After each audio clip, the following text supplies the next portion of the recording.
Boa noite. Tudo bem? Que joia. Vocês vão sentar em algum momento, hein? Boa. Pra falar? Ordem unida? Obrigado pelo carinho, a recepção carinhosa que eu tive aqui, de todos. Quero agradecer também o convite do André e da Cassi. Assim, eu já fiz muitas palestras, não faço tantas porque, infelizmente, não tenho assim, o tempo tão disponível pelo trabalho, né? Mas já estive em muitos lugares, para banqueiro, para investidor, para franqueado. E é a primeira vez que estou dando uma palestra numa igreja, né? É a primeira vez. Responsa, né? Então eu quero agradecer ao André, à Cássia pelo convite e dizer de novo para você, André, olha, fique à vontade. Como se você estivesse na sua própria casa. Muito obrigado pelo convite carinhoso, a recepção, um prazer. Daqui eu moro nessa cidade já vai fazer 11 anos. Na realidade já tem mais de 10 anos que eu moro aqui em Orlando. Foi em 2009, foi o ano quando eu vim para cá. Então, é uma cidade que eu escolhi para viver e agora tenho novos vizinhos, né? O André agora se tornou nosso vizinho e vocês também. É um prazer em conhecê-los aqui, todos, né? Eu tenho aqui uma difícil tarefa, e aí eu trouxe uma cola aqui. Tenho aqui uma difícil tarefa de falar sobre esse assunto, sobre riquezas, né? Sobre dinheiro, sobre riqueza. Isso é uma tarefa difícil e geralmente é uma roubada falar desse assunto, né? Você pode estar em qualquer cenário, em qualquer meio, falar sobre dinheiro, sobre riqueza é um negócio que vai sempre dividir. Você pode levar aplauso de um lado, ovada do outro, tomate do outro. Então é um assunto difícil, um assunto polêmico. Não deveria ser, mas infelizmente é. E eu aceitei o desafio de falar duplamente um assunto difícil, um assunto desafiante, pela primeira vez na igreja. É um prazer mesmo estar aqui, falar para vocês aqui sobre esse assunto. Né? Esse assunto ele se tornou praticamente um tabu no mundo inteiro, não é só no Brasil, mas no mundo inteiro. Falar sobre dinheiro, falar sobre riqueza, ele praticamente se tornou um tabu, porque ele enfrenta muitas oposições de diversas naturezas. É um assunto controverso por diversas fontes. A própria igreja histórica, na realidade, um setor da igreja católica fazia voto de pobreza. O cristianismo, durante muito tempo, fez voto de pobreza. E, obviamente, isso estava ligado a uma problemática relacionada a esse tema. Né? Esse tema também ele é controverso do ponto de vista político, ideológico.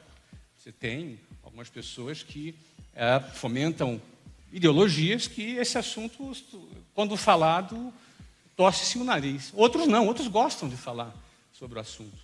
Aliás, você vê canais no YouTube bombando sobre finanças pessoais. Você vê eventos sobre finanças pessoais ou sobre empreendedorismo cada dia mais lotados no Brasil, no mundo inteiro. Isso tem uma explicação também, né? A crise do emprego. Hoje em dia, as taxas de desemprego, em geral, até com exceção dos Estados Unidos, vivem uma contramão nessa questão do emprego. Com as taxas mais altas, o empreendedorismo é sempre visto como uma alternativa. Me responde uma coisa, mas me responde mesmo, né? O mercado de trabalho, ele tá difícil, né? O salário tá cada vez mais baixo, não tá? A pressão, a concorrência tá cada vez maior, né? E se você está desempregado, então, nossa, conseguir um emprego é quase impossível, não é? Eu sei, eu passei por isso. E olha, desculpa, segundo alguns dados aí que eu tenho estudado, a tendência é ficar pior. Porém, por outro lado, imagina esse cenário na sua vida, mas imagina mesmo, tá? Ter um negócio online igual o meu, um potencial gigante aí na sua casa, igual eu faço aqui. Se você quiser, pode ser apenas nas horas vagas, não sair do seu emprego, se você quiser. Ou sair do mercado de trabalho de vez, se livrar de cumprir horário, receber ordens, trânsito, chefe, ônibus e ter o seu próprio negócio online. Algo seu, fazendo algo que você goste. A internet e esse método que eu vou te ensinar hoje vão permitir isso para você.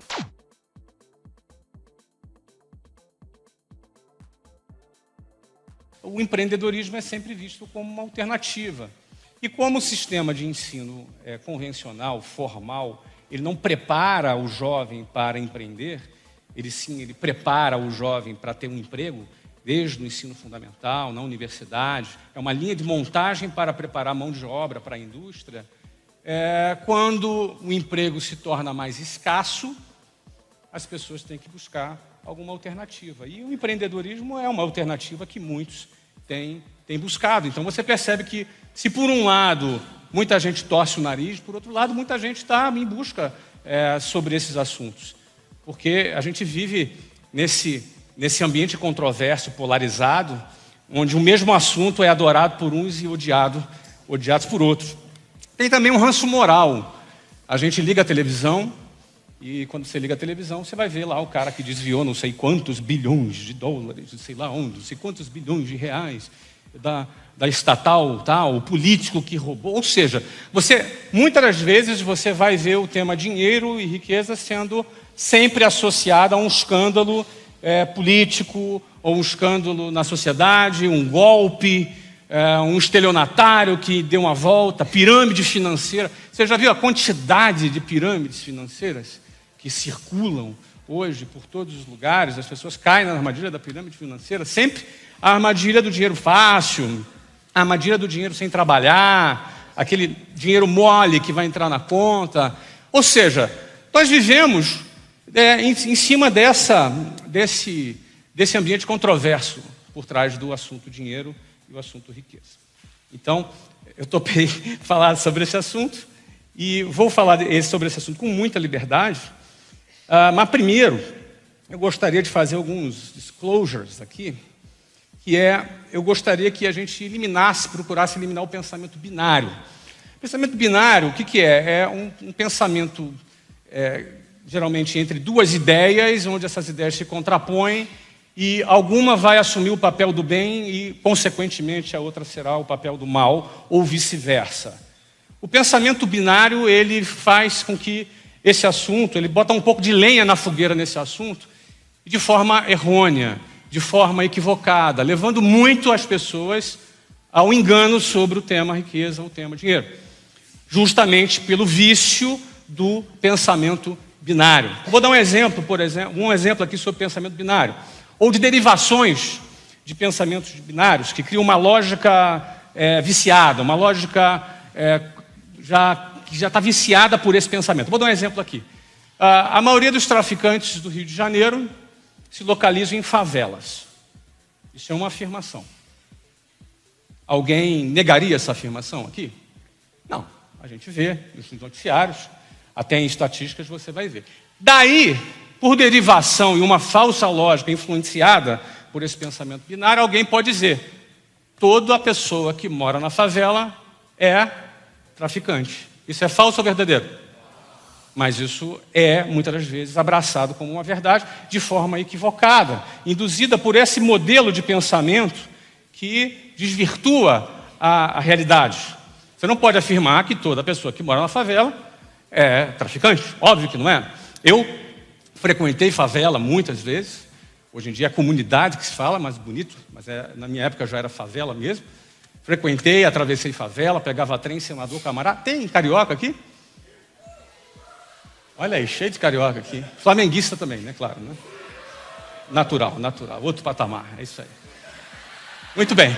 Então, e atravessava ali a favela Cavalo de Aço para pegar o trem ali em Senador Camará, pegava o Santa Cruz, que já vinha lotado lá da direção de Campo Grande, em direção à Central do Brasil, para trabalhar, lotado, ali a gente ia lotado. Eu convivia com pessoas que moravam na favela, porque minha escola pública, onde eu estudava, ficava na boca da favela, e os alunos eram do bairro Jaburu, e mais os alunos da Cavalo de Aço, do Marco 7, muitos amigos, convivia com essas pessoas, e eu posso afirmar para você, não só por lógica, mas também por um pouco de experiência, que nem toda pessoa que mora na favela é traficante, e é um absurdo essa afirmação. Da mesma maneira, partindo por esse processo, por esse padrão do pensamento binário, seja por influência influência de setores do cristianismo, ou de ideologias políticas, ou desse ranço moral, você poderá chegar numa cadeia lógica quando a pessoa fala o amor ao dinheiro é a raiz de todos os males. Aí ela corta a palavra amor, o dinheiro é a raiz de todos os males. Logo, quem tem dinheiro é mau. E logo, quem é pobre é bom. Isso é uma verdade? Mas isso é assumido. Eu, por exemplo, conheço rico honesto. E conheço rico sem vergonha. Mas eu também conheço pobre sem vergonha. Alguém conhece pobre sem vergonha aqui? Pois é. E conheço pobre honesto também. Ou seja, quando você entende e desfaz esse cruzamento desse pensamento binário, o que acaba acontecendo é o seguinte: você limpa o terreno para construir alguma coisa em cima. Eu espero conseguir construir alguma coisa com vocês nessa noite, mas a gente tem que primeiro limpar o terreno. Vamos tirar. Não dá para a gente conversar se a gente tiver pensamento binário aqui. Em outras palavras, o que eu quero dizer é o seguinte: o tamanho da sua conta bancária não diz absolutamente nada sobre o seu caráter. Nada. Você pode ter ela lotada de dinheiro e ser uma pessoa honesta. Ou ser um picareta também. Ou você pode ter ela vazia. Ou então, como eu, no cheque especial, quando eu abri a WhatsApp. E ser uma pessoa honesta. Ou ser picareta também. Em outras palavras, não tem nada a ver a tua conta bancária com o teu caráter. O teu caráter é outra coisa. Só que, ao cruzar esses conceitos em cima desse pensamento binário, você incorre na possibilidade de cair na armadilha do engano a respeito desses conceitos. E aí você erra a premissa, meu amigo. Tudo que vem depois vai vir errado. Você errou o início, cara, aí o resto é derivado, é derivação dessa premissa equivocada que você adotou. Tá? Outro ponto é o seguinte. Outra afirmação: o tamanho da sua conta bancária não diz absolutamente nada sobre a sua espiritualidade. Você não é mais espiritual porque você é pobre. Ou menos porque você é rico. Não tem nada a ver uma coisa com a outra. Bom, é a primeira vez que eu venho aqui numa igreja da palestra, mas eu presumo que deve ter alguma Bíblia aqui dentro, né? Alguém tem Bíblia aqui? Levanta a mão aí quem tem uma Bíblia. Então, essa Bíblia que você está carregando tem um livro chamado Provérbios. Quem que escreveu esse livro? E ele era pobre ou ele era rico? Não, rico nada. Ele era outra coisa. Só para você ter ideia, na época de Salomão, o tamanho da fortuna dele, ele recebia uma média de 25 toneladas de ouro por ano. Isso corresponde a quase 1,3 bilhão de dólares por ano só em ouro. Essa quantidade de ouro que ele recebia por ano é equivalente ao dobro do ouro extraído no mundo no ano de 1800. Em outras palavras, eu estou querendo dizer que valia muito mais do que 1.200 hoje, o que era ele. Isso fora negócios, comércio, impostos, né? Ele era rei, outros reis mais próximos pagavam impostos, etc. E tal.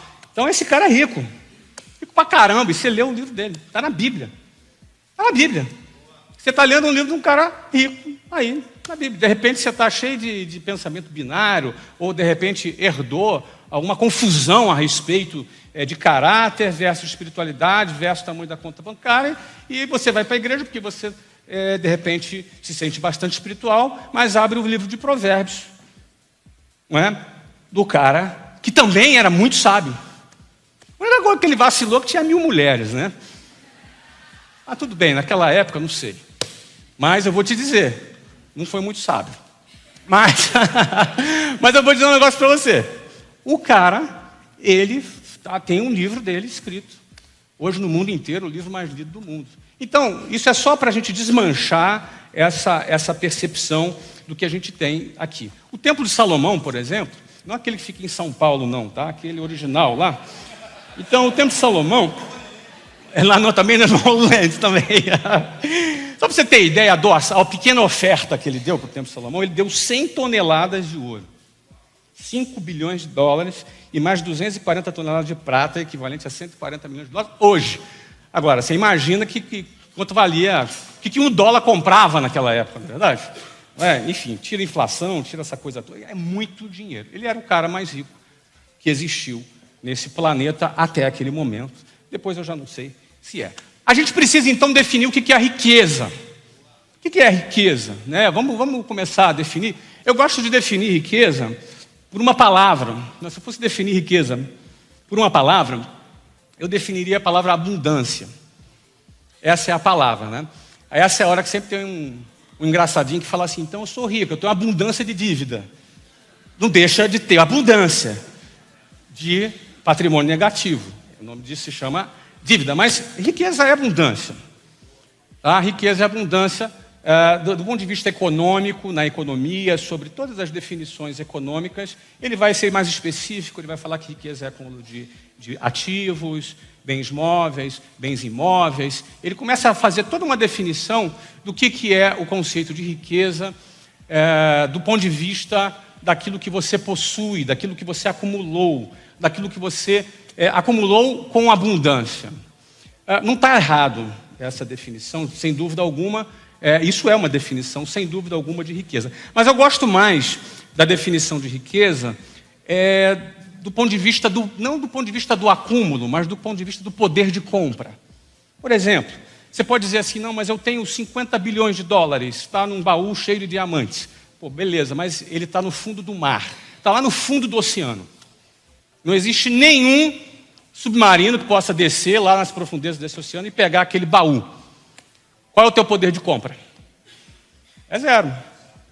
Então eu prefiro ir muito mais para o poder de compra. Aquilo que você é capaz de comprar. Salomão, certamente, naquela ocasião, comprava qualquer coisa. Não é? Certo? Hoje, com esse mesmo dinheiro, talvez não comprasse. Então, o poder de compra diz muito mais sobre o tamanho da sua riqueza do que simplesmente o acúmulo de bens que você tenha. Mas é aí por que eu gosto do poder de compra como sendo uma melhor definição de riqueza?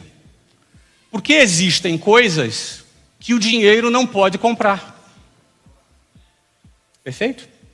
Por isso que eu gosto de definir riqueza muito mais como poder de compra do que como um acúmulo de ativos. Não está errado, mas vamos ser mais profundo. O que eu posso comprar com esse ativo? Então vamos para poder de compra. Tem um monte de coisa que você não pode comprar com dinheiro. Eu vou dar alguns exemplos aqui. Você pode comprar uma cama, não pode? Qual é a cama boa assim? Top. Aquela cama que faz massagem, sei lá. Você pode comprar a cama, você não pode. Mas o sono, você pode comprar? O sono tem. Dá meio quilo de sono, você compra na farmácia sono? Alguém fala, eu compro um remédio para dormir. Também não é a mesma coisa. Aliás, hoje é um dia triste, assim, para mim, porque eu tenho um amigo hoje sendo internado para 7 meses de recuperação de dependência química por causa de remédio de sono. Justamente, aqui, acabei de me lembrar. Hoje, remédio de sono. Não conseguia dormir, tomava remedinho, não dormia, remedinho. O cara começou a tomar uma caixa por dia e já ia bombeiro, polícia na casa, porque o cara estava louco com remédio de sono. Você compra remédio de sono, mas você não compra a capacidade de dormir. Você não compra o sono. Dinheiro nenhum, cara, é capaz de comprar o sono. Inclusive, na mansão que ele mora, não faz diferença o tamanho do IPTU que ele paga lá em Brasília para definir essa situação dele. Então, o dinheiro compra a cama, mas não compra o sono. Ele compra plano de saúde, mas ele não compra a alta na UTI. Ele compra uma alta na UTI? Ele não compra. Ele até pode contratar pessoas. Contrata quantas pessoas você quiser. Você pega aí uma empresa mega e tem 200 mil funcionários. Maravilha. Mas o dinheiro não compra amigos verdadeiros. Amigos verdadeiros não compra. O dinheiro não consegue. Não dá. O cara pode ter a grana que tiver. O dinheiro ele pode até comprar sexo. Mas ele não compra também amor verdadeiro. Ele não compra o amor sincero, sem nada em troca. Aquele amor inexplicável, que se sente e quando se sente, dói. Ele não compra. Dinheiro nenhum. Bilhão nenhum compra isso.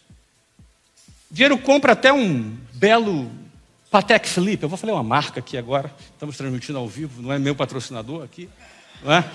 Compra de $500 mil, belo relógio. Eu até gosto de relógio, porque eu comecei vendendo relógio, né? A primeira atividade na vida foi vender relógio. Mas o dinheiro compra tempo?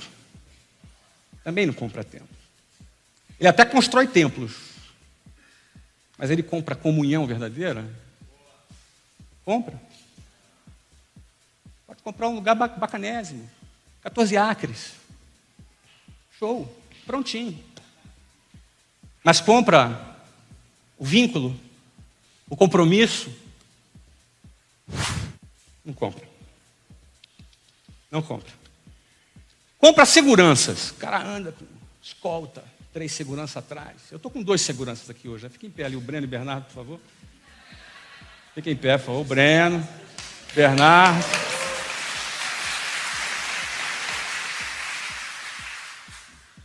Na realidade, é a segurança da Luciana ali.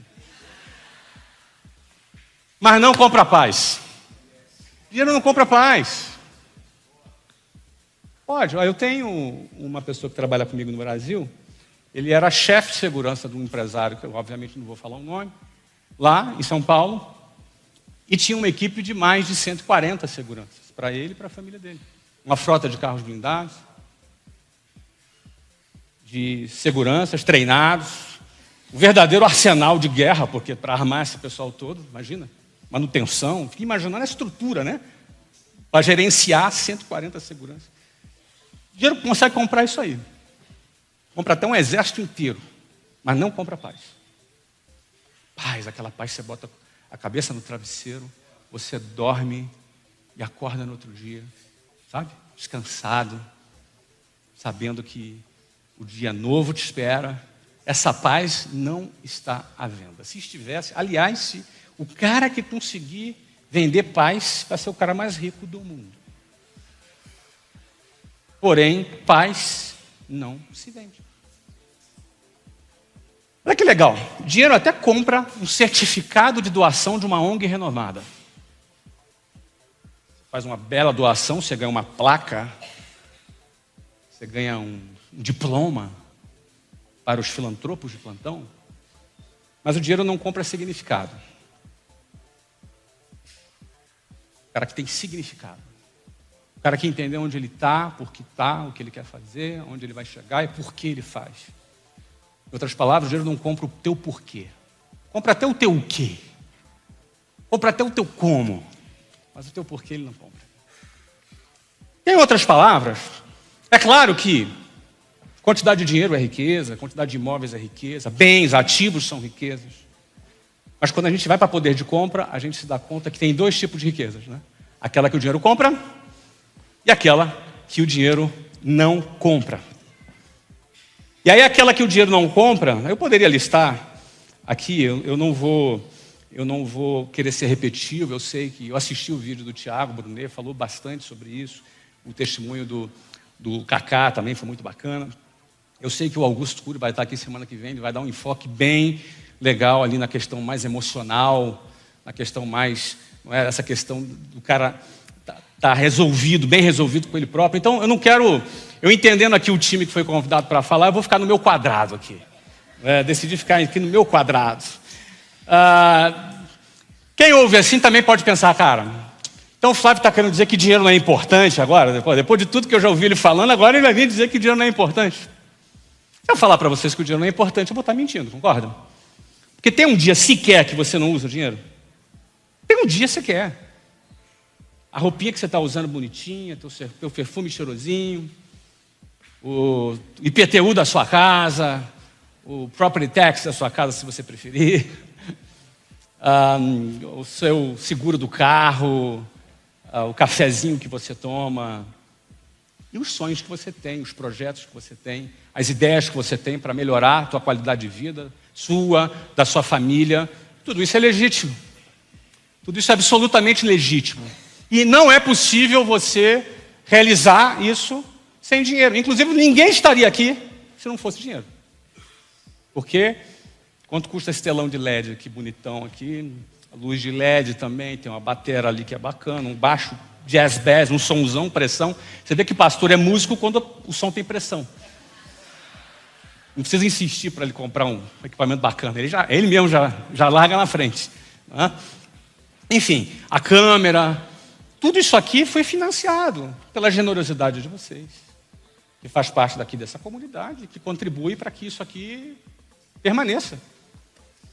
Porque, afinal de contas, aproveitando aí o triste fato, a perda que tivemos do Kobe Bryant ontem, anteontem, se não me engano, a morte não escolhe conta bancária,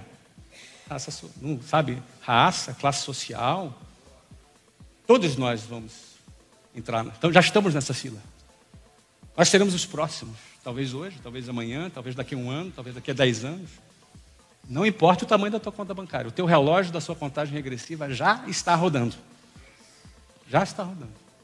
E a vida é tão boa, é tão boa a vida, o presente da vida é tão maravilhoso, que a gente esquece. A gente vive entorpecido pela vida boa e esquece que o nosso relógio já está na contagem regressiva. Lembrando disso, lembrando desse triste fato, eu também aproveito para dizer, não tem classe social. A hora chega, ela chega. Agora, o dinheiro ele é necessário, o dinheiro é bom, ele é bom. O dinheiro não é do diabo, não é do capeta. Ele é bom. Se você ganhasse agora aqui $10 mil, algum irmão chegasse do seu lado aqui, toma aí 10 mil, estou querendo te dar aqui. Você vai ficar feliz ou triste? Diz aí para mim. Vai ficar feliz. Tem alguma hipótese de você ficar triste? Até o cara que ideologicamente é contra o dinheiro vai ficar feliz. Todos vão ficar felizes. Porque o dinheiro vai te proporcionar um meio para você potencializar as coisas que de fato têm valor na sua vida. Não é assim? As coisas que de fato têm valor para a tua vida e as coisas que de fato são riquezas na sua vida são melhoradas, são potencializadas. Você pode melhorar a sua saúde, que você não compra, o seu tempo, você pode ter acesso às mais coisas e por aí vai. O dinheiro, ele é uma ferramenta meio, ele não é fim. A pena são as pessoas que às vezes se enganam que ele é o fim. Aí é triste também. Um dia ela até fica rica, mas aí fica triste. E aí ela não vai ter mais significado, porque ela vai correr atrás daquilo e quando vai chegar, ela vai falar, e agora? Era isso? Era isso? Eu experimentei os dois lados, né, gente? Eu experimentei os dois lados. Com a liberdade que eu tenho para a gente conversar no dia de hoje, saiu uma lista na revista Forbes dos 10 homens mais ricos do Brasil com menos de 50 anos.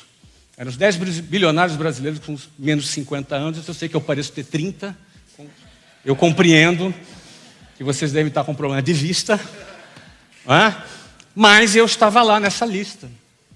E estando nessa lista...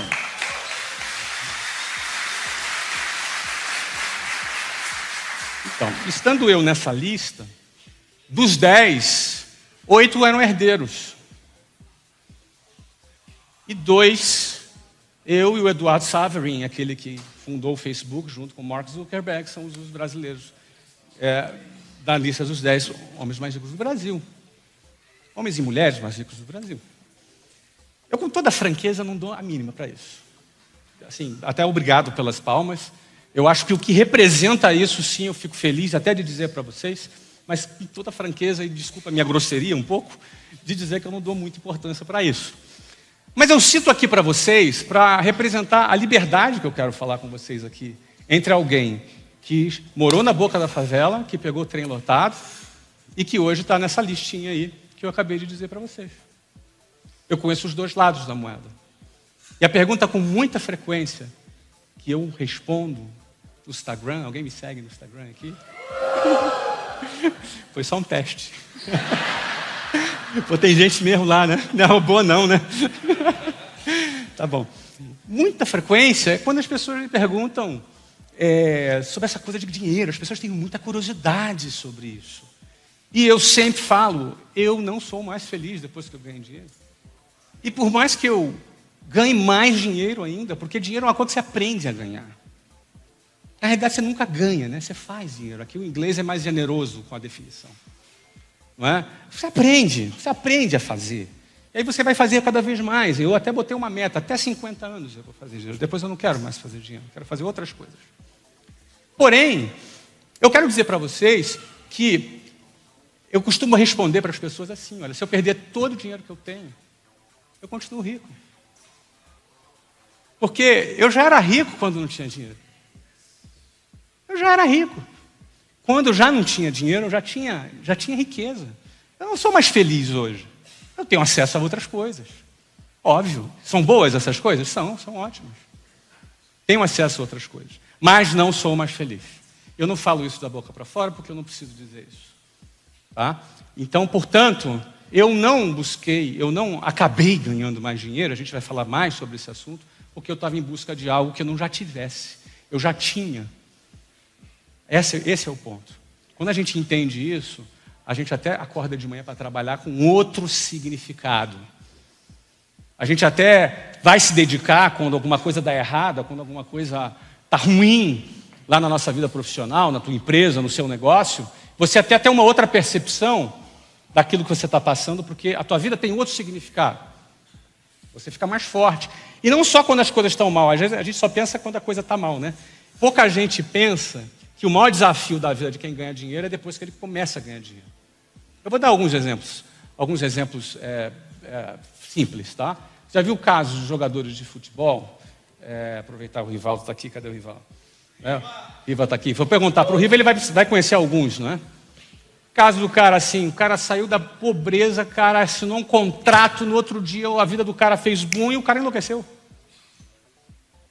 O cara se perdeu. Tem casos clássicos no Brasil, porque é muito difícil. Um empresário começa a trabalhar, passa na pindaíba, no perrengue e tal, daqui a pouco começa a ganhar uma grana. Sabe o que acontece às vezes? Ele se acomoda. E aí, ou seja, não só ele deixa de avançar mais, como ele anda para trás. Como ele anda para trás. Caiu na armadilha. Ele acha o seguinte, cara, agora acabou, minha vida está resolvida. Não existe vida resolvida. Não existe vida resolvida. Estabilidade não existe.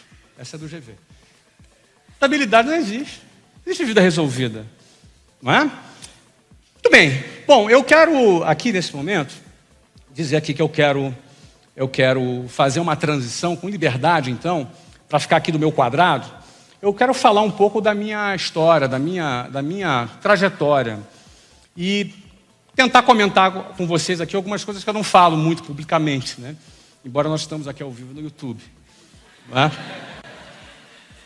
Mais ou menos, né? Aqui entre nós, aqui só, né?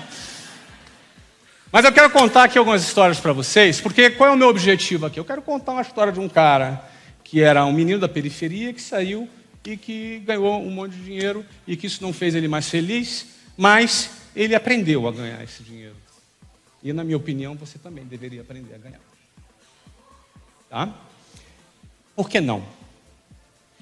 E eu vou contar a minha história de como ela aconteceu e vou procurar fazer alguns comentários. No finalzinho, eu vou abrir para algumas perguntas específicas voltadas aqui para o que a gente está falando. Tá legal? Então, eu quero começar também por uma pergunta que eu respondo muito. As pessoas me perguntam qual é o empreendedor que você mais admira.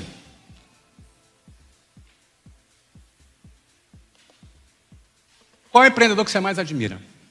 Eu já respondi algumas vezes essa pergunta. Eu vou começar falando desse empreendedor que eu mais admiro aqui, que é a minha avó, a dona Iracema. Que, aliás, o pastor dela está aqui, sentado na frente. Está ali. Tomizinho. Eu vi que está o Tomizão ali, o Tomizinho. Minha avó é a empreendedora que eu mais admiro. Rica, muito rica. Essa senhora é muito rica. Ela, com 3 filhos, foi abandonada pelo marido. E ela morava na Baixada Fluminense, lá no Rio de Janeiro. Quem conhece a Baixada aí? Quem morava na Baixada aí? Galera que mora mal, isso. Baixada e Jabu. A gente é da galera que entrava no ônibus, tinha uma musiquinha assim, ó, uau, uau, uau, vai descer quem mora mal. Então a galera da Baixada e a galera do Jabu, eu me enquadro aqui também. Bom, minha avó morava lá na Baixada Fluminense. E uma pessoa que sempre muito fiel a Deus, uma pessoa de muita oração. E ela tinha 3 filhos, né? Minha mãe, a mais velha, e 2 irmãos. Ela sustentou esses filhos lavando roupa. Sabe aquela moça que anda na rua com aquela trouxa de roupa na cabeça, equilibrando assim? Então essa era a minha avó. Era empreendedora, estava no empreendimento dela lá. Então ela lavava a roupa, passava a roupa, e assim ela conseguiu sustentar os seus 3 filhos. A minha mãe casou com João Batista, que é meu pai, filho também de uma mulher que teve 4 ou 5 maridos. Num desses maridos, se eu não me engano, quando ele tinha 17 ou 18 anos, acho que 17, se eu não me engano, um desses maridos disse para ela que ou ele ficava em casa ou ele ia embora, ou ela se livrava do filho. Então ela decidiu colocar ele num colégio interno, aqueles tipo FEBEM, que tinha lá no Rio de Janeiro. Ali ele ficou até ir para o exército, com 18 anos de idade. João Batista conhece Eni Santana, a minha mãe. Minha mãe, formada como professora, com a minha avó lavando roupa. Eles se casam e começam a vida. A minha mãe com 17 anos se casa, com 18 anos eu nasço. Minha mãe tem 18 anos a mais que eu. Não é? Imagina, se eu tenho uns 30, ela tem uns 48. Não é? Pois é. Minha mãe estudou, se formou professora, fez concurso público, se tornou funcionária pública, se tornou uma funcionária pública do município e do estado do Rio de Janeiro, onde trabalhou e se aposentou por mais de 30 anos. Meu pai entrou como soldado, conseguiu ser sargento e se aposentou ali também na sua carreira militar, num escalão mais baixo. Olha que interessante. No Brasil, uma pessoa sai de uma condição que a minha avó tinha para uma condição que os meus pais tiveram em 8 gerações. Em média, a mobilidade social no Brasil é uma das piores do mundo. E a pessoa, para sair da pobreza até a classe média, ela leva, em média, 8 gerações. Ou seja, você percebe aí a prosperidade dos meus pais, né? Porque eles tiveram uma vida de classe média baixa, mas com um salto muito grande, graças ao esforço da minha avó e as orações dela. Não é? Em 1985, eu digo para a minha mãe e para o meu pai que eu quero ser militar. Esse era o meu plano. Eu queria ser funcionário público. Então, para quem acha que eu não gosto de funcionário público, você está muito enganado. Você está lendo direitinho o que eu escrevo. Nada contra funcionário público. Era a minha meta ser funcionário público. E eu fui. Eu fiz um concurso público e passei lá para estudar no Colégio Naval. A minha mãe, ela deu 100% de um salário dela. Ela tinha 2 empregos. 100% de um salário que ela tinha, ela dava para pagar a escola para eu me preparar para esse tal concurso. Eu estudei sempre escola pública, não dava para competir, eram 30 mil candidatos para 200 vagas. E a minha mãe, durante um ano inteiro, deu 100% do salário dela. E eu pegava um ônibus lá no Jabu, ia para Madureira, levava 2 horas, cruzando aquelas favelas tudo ali de Bangu e Padre Miguel, para chegar, para estudar e me preparar. No final do ano, tomei pau. Não passei. Acabou o ano, meus pais sentaram comigo. Eu falei, eram 30 mil candidatos, 200 vagas, eu fiquei entre os 25 mil primeiros.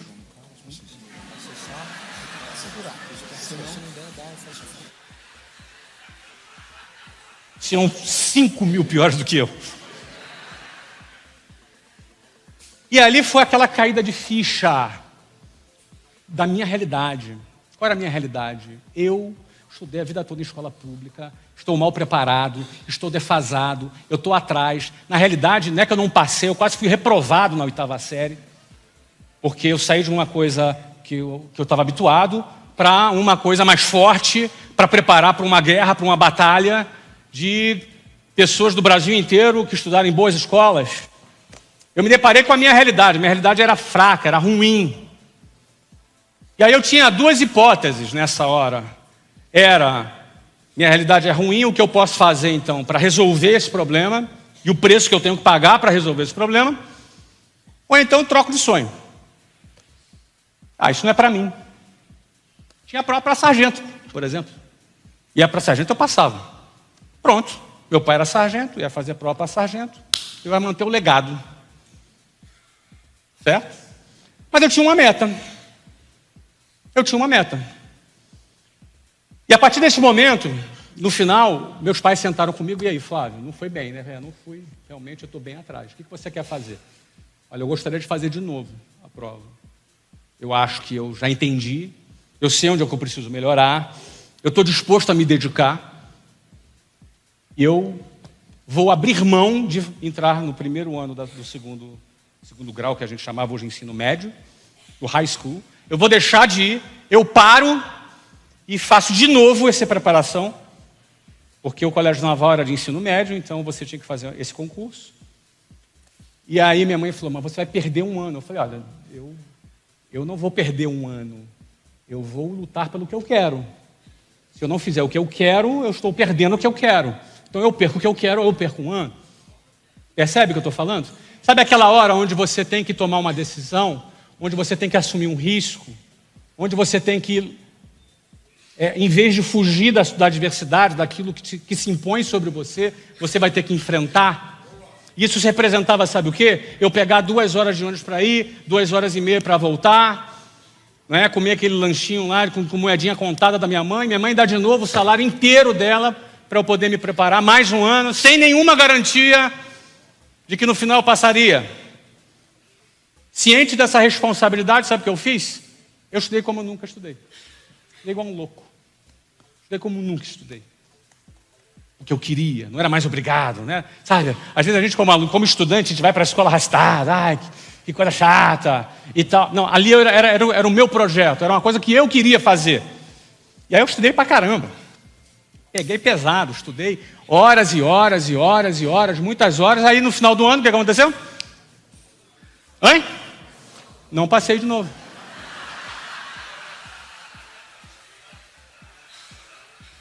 Você ri, né? Da desgraça, né?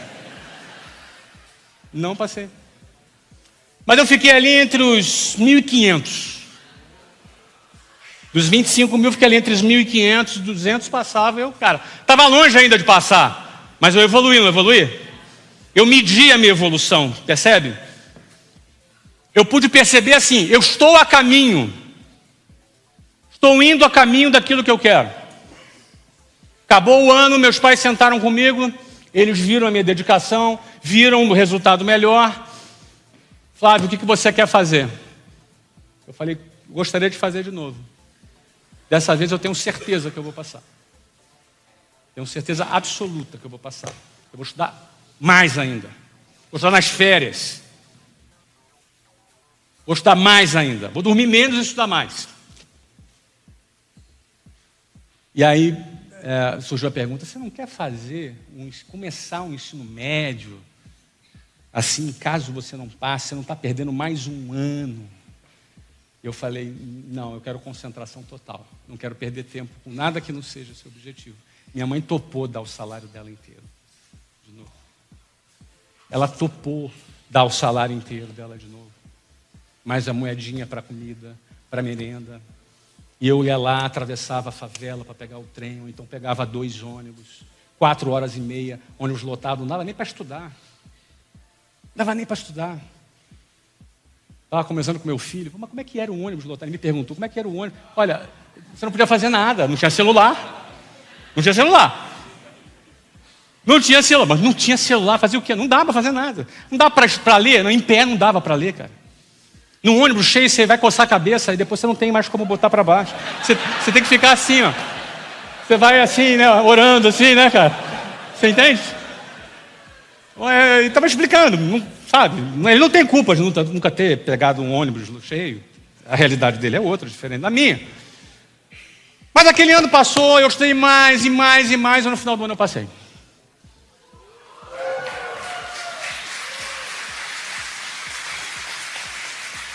Eu passei, e eu me lembro o dia que eu fui lá pegar o Jornal dos Esportes, aquele rosinha, quem lembra do Jornal Rosa? Porque você é velho. Não tem mais como você negar. Você assumiu, Jornal dos Esportes, percebe? É isso. Você tem cabelos brancos como eu. Estava lá, Flávio Augusto da Silva, no Jornal dos Esportes. Eu corri para casa, eu ia fazer uma cena assim, ai, não deu para meus pais, sabe? Mas não deu, eu estava tão cheio, eu abracei meus pais, eu passei muita felicidade, muito orgulho. A família toda orgulhosa. Flávio vai ser oficial da Marinha.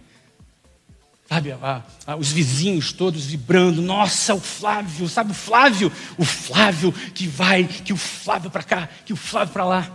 Virei um bom partido da noite pro dia. E eu fui para a Marinha, com aquele uniforme branco, bonito e tal. No primeiro dia, eu cheguei à conclusão que aquilo não era para mim. Olha, eu não estou exagerando. Não estou exagerando. Foi no primeiro dia. Foi no primeiro dia. Eu lembro da noite do primeiro dia, eu deitado lá à noite, ainda ouvindo os gritos na minha mente que eu ouvi o dia todo, e eu pensando, meu Deus, se existe um inferno, eu estou nele. Tenho grandes amigos da Marinha, não faço nenhuma crítica aqui à Marinha. Aliás, a Marinha não tem culpa de nada. Aliás, a Marinha, eu tenho até muita gratidão à Marinha, porque no segundo ano do Colégio Naval eu fui expulso. Então, eu fico muito grato à Marinha por me ter feito esse favor. Eu era muito jovem. Só que pense o seguinte, queridos. Eu entro numa sala, 2 anos depois, o oficial fala, sua matrícula não será renovada para o ano que vem. Seus pais já foram avisados, estão a caminho. Era em Angra dos Reis. Imagina, Angra dos Reis são 2 horas. Já estão a caminho. Aí eu, tá bom. Não tinha celular para ligar, percebe? Tinha que esperar. Tinha que esperar, né? E aí o que acontece? Eu espero, meus pais chegam, ele vai lá falar com o comandante e depois volta. Eu entrei no carro com minha mala e foram 2 horas e meia de viagem sem trocar uma única palavra. Circulou no bairro, Flávio foi expulso. Flávio foi expulso, Flávio foi expulso, Flávio foi expulso, Flávio foi expulso. Coitado do Flávio. Um fracasso. Uma decepção. Uma decepção. Tinha tudo. E jogou fora. Irresponsável. Eu tentava falar para meu pai, mas pai, eu não queria aquilo. Ele fala, quem não quer, sai. Quem é expulso. E ele tinha razão. Ele tinha razão. Meus 18 anos foi um ano muito difícil. Foi um ano onde eu estava desprestigiado. Mas foi um ano que eu tinha me apropriado de uma experiência que nunca mais na minha vida eu me esqueceria. Que experiência é essa? Eu descobri que eu era capaz de fazer o que eu quisesse, desde que eu me propusesse a pagar o preço por aquilo. Eu descobri que eu poderia me dedicar.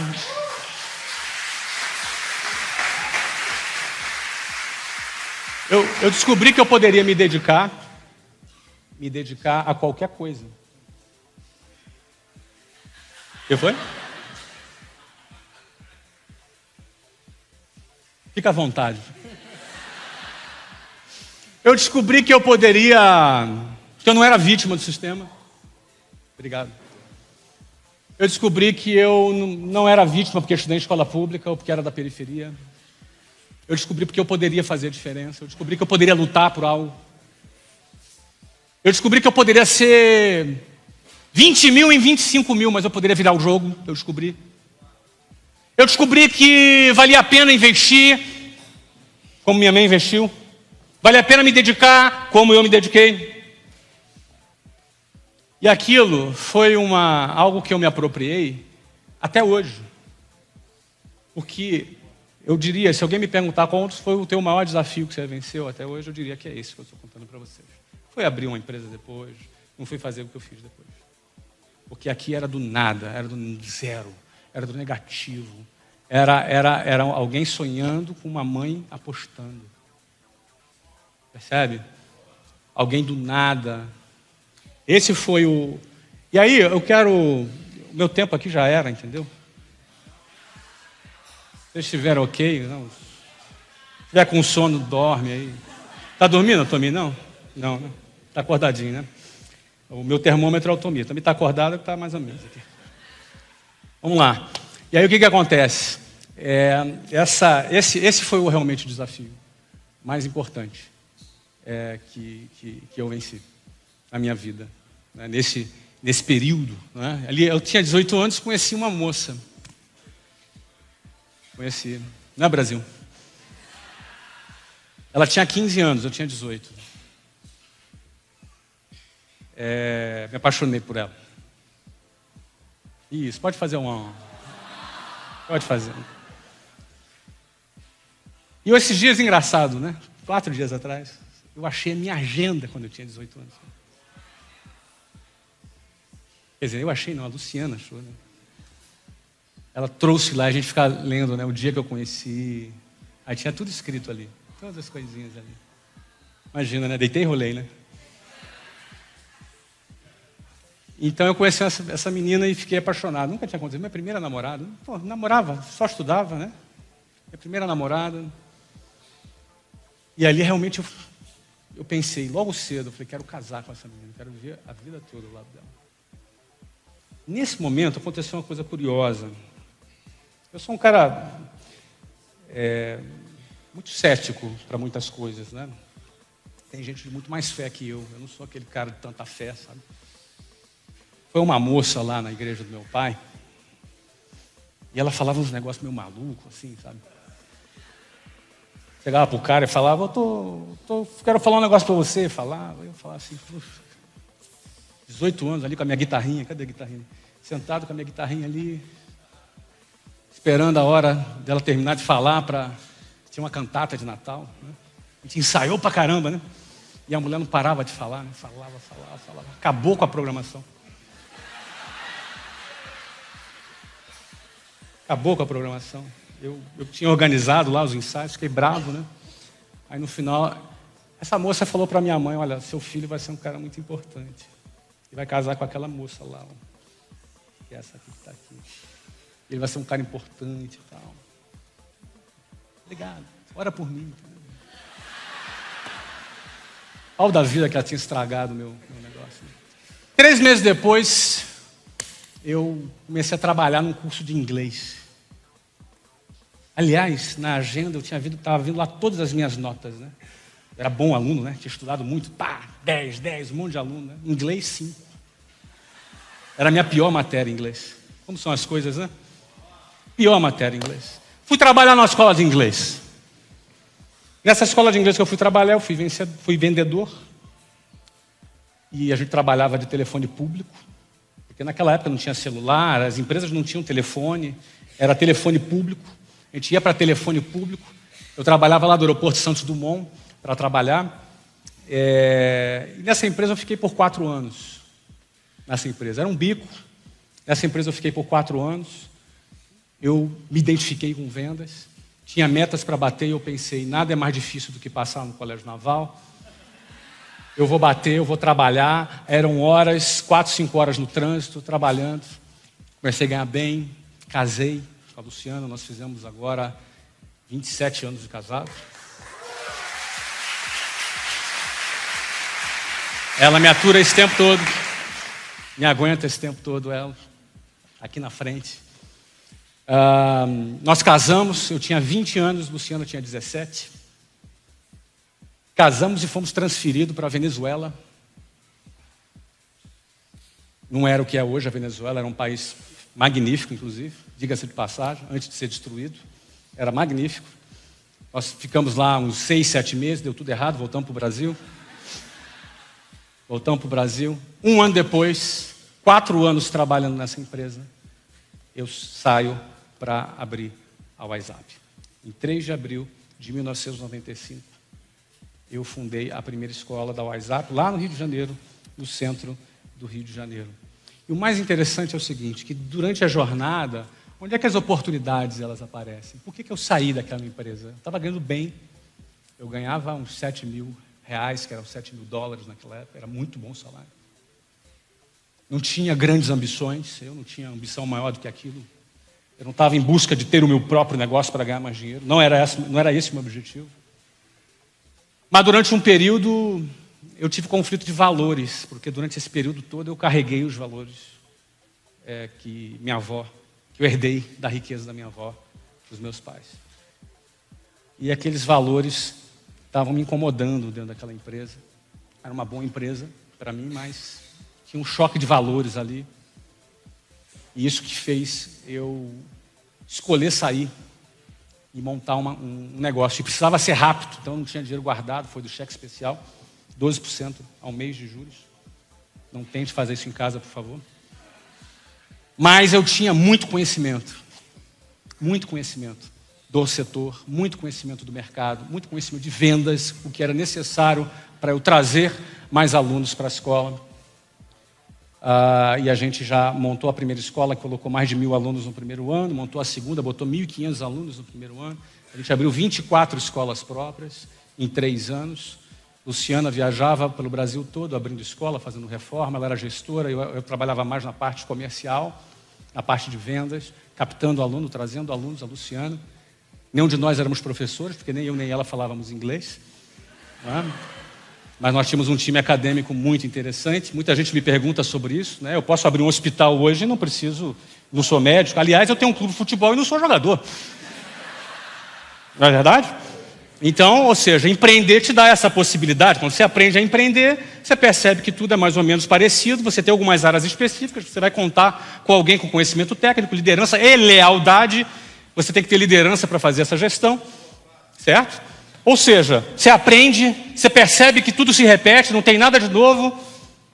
É uma linha de montar, você aprende a fazer aquilo, você faz e replica. Eu fiz com a escola, deu certo, fiz em 2, deu certo, fiz em 3, deu certo, fiz em 4, deu certo, fiz em 24, deu certo. Tem gente que me pergunta, cara, tu não acha que foi sorte? Eu falei, cara, eu sou muito sortudo então. Se é sorte, então tudo bem, então eu sou burro, devia jogar na loteria.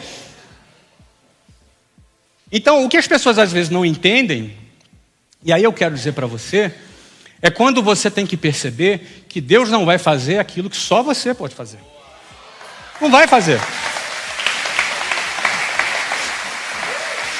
Ele não vai meter a mão para fazer aquilo que só você faz. Se você pode fazer, ele tem um empregado, por acaso? Ele não vai fazer. Então, estudar, lutar, se preparar, aprender o que é necessário fazer para que você gere dinheiro e não aquela riqueza que o dinheiro não pode pagar. Essa aí você já pode ser rico sem ter dinheiro. Mas se o dinheiro é parte do nosso dia a dia e você se propõe a empreender, se você se propõe a realizar alguma coisa, você vai perceber que ao longo da vida as coisas se repetem. O nome disso se chama know-how, conhecimento. E esse conhecimento se adquire. Se adquire lendo o livro, 1%. Se adquire ouvindo uma palestra como essa, uns 2%. E o resto é mão na massa. O resto é você botar a mão na massa. É ter a coragem de dar um salário inteiro para poder pagar um curso. Se não é dar salário inteiro, é você investir no teu projeto. É você correr atrás e se dedicar para aprender, para se desenvolver. Você quer ter uma padaria? Vai estudar tudo sobre padaria. Se necessário, trabalha de graça numa padaria. Melhor ainda, vai conversar com um dono de padaria vitorioso. Dono de padaria que quebrou não conversa não. Esse cara não é bom não. Conversa com um cara que está dando certo. Tenha mentores. Vai buscar aquilo que você quer. Agora, onde é que Deus entra nessa história? Deus te dá força. Ele te dá inspiração. Ele te dá direção. Mas Ele não faz o que você tem que fazer. Você não vai fazer, ele não vai fazer. Não é? Ele não vai passar no colégio naval por você. Ele não vai fazer isso. Eu vou reduzir aqui, porque o tempo está chegando, eu quero fazer uma conclusão. Eu quero responder as suas perguntas, são muito importantes. A WhatsApp bombou, cresceu, a gente depois virou franquia, abriu 100. Quando abriu 100 eu falei, agora vou aprender inglês. Na 100ª. E não era por causa da escola, porque depois que eu aprendi a falar inglês, meu trabalho não mudou por causa disso. Eu continuo não dando aula de inglês. Na realidade, aprender a falar inglês para mim foi muito mais importante para eu ter acesso a informações bacanas, para eu ter acesso a conteúdos legais, para eu ter um clube de futebol nos Estados Unidos, na verdade. Ou seja, o inglês me abriu outras portas. No próprio negócio de ensinar inglês, a equipe acadêmica, a técnica, ela por si só é de excelente qualidade e não tem relação com... Eu não atuo nessa área, eu atuo mais na área de produto, na área de venda, na área de gestão, desenvolvimento de produtos. Liderança, esse é o trabalho que eu realizo mais. Então, a WhatsApp bombou, cresceu, chegou a 396 escolas no Brasil. E ela foi vendida em 2013 por um valor de quase R$1 bilhão. Lá, no dia 7 de fevereiro de 2013, no dia do meu aniversário, eu fazia 41 anos e assinava de presente um contrato desse tamanho. E aí, era a hora de dar um tempo, desacelerar. Dá um tempo, vamos desacelerar. E levou, acho que uns 4 meses nessa desaceleração. Porque daí nós fundamos o meusucesso.com. Quem conhece o meusucesso.com aí? Olha, tem bastante gente. Não vou perguntar quem é assinante não, tá? Aí a gente também comprou o clube de futebol. Aí algumas pessoas no Brasil falaram, o cara ficou louco. Ficou bilionário, vai comprar clube de futebol. Nós compramos o clube de futebol aqui em 2013 por R$200 milhões. Aquilo ali foi a gente colocar em prática uma nova visão que eu tinha aprendido, que era o equity. Entender o que era equity, entender o que é um negócio por equity. Como todo empresário, ele trabalha para ter lucro. Ele não entende muito bem do que é equity. Entendendo já e aprendido o que é equity, se você não sabe hoje, não dá tempo de eu falar aqui, é um assunto para você estudar, equity, EQUITY. Vai estudar, equity. Vai estudar. Eu falei isso no Power... Alguém esteve no Powerhouse aqui, só por curiosidade? Olha aí, gente do Powerhouse. Falei sobre o equity lá no Powerhouse. Depois você dá uma aula para eles aí sobre equity. Tá bom? Missão aí para você falar sobre equity para a turma aí. Aprendendo sobre equity, eu comprei um clube de futebol nos Estados Unidos. Já era eu colocando em prática um assunto novo que eu aprendi. Clube este que em 5 anos de existência tem R$2,5 bilhões de valor de mercado. 2,5 bilhões de valor de mercado. Eu estou falando de números porque eu estou à vontade, lembra? Lembra do pensamento binário? Esquece, pensamento binário. É isso. Tá bom? Estou falando de números porque eu estou querendo te dar acesso a números. Para você expandir tua mente. Porque se você perguntar, o garoto lá que atravessava cavalo de aço para pegar um trem, ele pensava nessa realidade? Não. O garoto que fazia a prova para o colégio naval pensava nessa realidade? Não. O cara que abriu a WhatsApp pensava nessa realidade? Não. O que eu quero dizer com isso? Você sempre tem que pensar no próximo passo. Próximo passo, aquele que está ao teu alcance. Você vai subir um degrau, você vai ver, aí você vai enxergar coisas que você não via antes. Você vai subir um segundo degrau, um terceiro degrau, um quarto degrau. No quinto degrau, você vai ver coisas que você não via no primeiro degrau. Aí você tem que ver o que você vai fazer com o que você está vendo. Se você vai se acovardar, ou se você vai se acomodar, ou se você vai continuar com aquela fome de continuar subindo os degraus. E aí você tem que ter muito claro o seu porquê. Vai ter que ter muito claro. De novo, voltamos lá aos nossos porquês. 2015 eu compro de volta a WhatsApp. Vendi a WhatsApp em 2015 por quase R$1 bilhão. 2015 as coisas não foram bem, Brasil desceu a ladeira. O cara que comprou morreu, era o Grupo Abril, o dono morreu. A família, os herdeiros não quiseram tocar o negócio, venderam para um fundo, que levaram 6 meses para entender o que era o negócio. Quando entenderam, não entenderam muito bem. O negócio não foi bem. E eu recompro esse negócio em 2015 por 380 milhões de reais. E nessa hora, algumas pessoas falaram, agora ele fez besteira. Não precisava disso. Agora eu quero ver. E eles estão vendo. Porque nós recompramos com 250 escolas e hoje ela tem 420 escolas. E a gente se prepara para realizar um IPO esse ano no Brasil e nos tornarmos uma das maiores empresas de educação do Brasil, apenas 4 anos e meio depois que a gente recomprou lá aquele negócio que estava indo mal. Queridos, para finalizar aqui a minha participação, que eu tive a honra de receber aqui o convite, eu quero dizer para vocês que isso não isso se aprende. Se você perguntar, todo mundo pode fazer isso, ou todo mundo pode ser bilionário? Eu acho que não. Mas todo mundo pode melhorar de vida. Uns vão mais longe, outros não vão. Aí são N fatores. Não quero me atrever aqui a criar teorias sobre esses fatores. N fatores. Mas pela minha experiência empírica de 30 anos, porque ao longo desse período eu formei muitas pessoas. E não ficaram bilionários, mas ficaram milionárias. Eu formei outras pessoas que tiveram um salto absurdo de vida financeira, que seguiram aí os nossos passos dentro da nossa organização. Eu estou aqui falando da minha história e da nossa organização, mas isso não é exclusivo da minha história, em muitas outras histórias muito melhores, inclusive, do que a nossa, sobre negócios que cresceram e prosperaram. Eu quero encorajar você a acreditar nos seus projetos, a dar seu salário inteiro para pagar o curso. Quero encorajar você a estar disposto a pegar 4, 5 horas por dia de ônibus.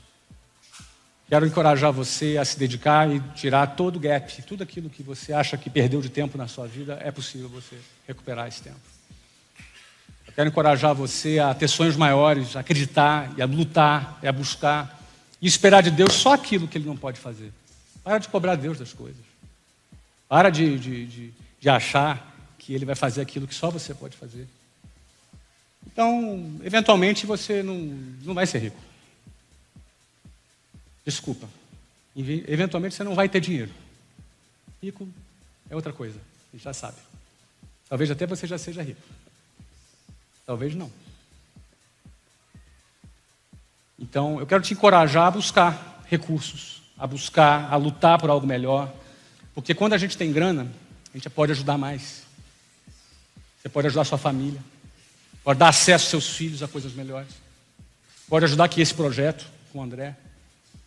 Você pode ajudar outros projetos que você tem queda. Eu, por exemplo, quero, a partir dos meus 50 anos de idade, me dedicar 100% do meu tempo a projetos sociais. É uma coisa que eu tenho. Já anunciei isso publicamente. Faz parte dos meus planos. Os meus franqueados ficam loucos quando eu falo isso. Mas já falei, a partir dos meus 50 eu quero me dedicar 100% a projetos sociais. É o que eu quero fazer. Que eu já faço, sem divulgação, mas eu quero dedicar 100% do meu tempo a isso. Mas eu quero te encorajar. Você é um polo de realização. Você é um polo para fazer diferença na sua vida e na vida de várias pessoas ao redor de você. Mas se você não pegar 4 horas de ônibus, não der seu salário inteiro para pagar o curso, se você não ralar para fazer, nada vai acontecer. Se fizer, também não está garantido que vai. Mas tem uma possibilidade de conseguir. Com certeza melhorar de vida você vai. Isso eu te garanto. Porque todas as vezes que eu via pessoas se movendo, elas melhoraram. Nem todo mundo vai comprar um clube de futebol.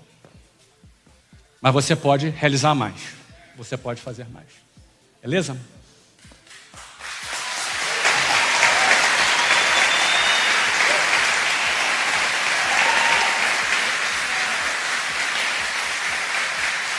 Muito obrigado. Eu vou abrir espaço aqui para perguntas. Eu vou pedir que sejam perguntas específicas sobre tua carreira, sobre o seu negócio ou sobre seus projetos. Vamos direcionar as perguntas para a tua carreira, para seus negócios, para os seus projetos. Se ficar muito aberto, a gente acaba se perdendo um pouco do tema, tá legal? Então, não sei quem está ali. Vamos começar com ele, depois vamos lá atrás.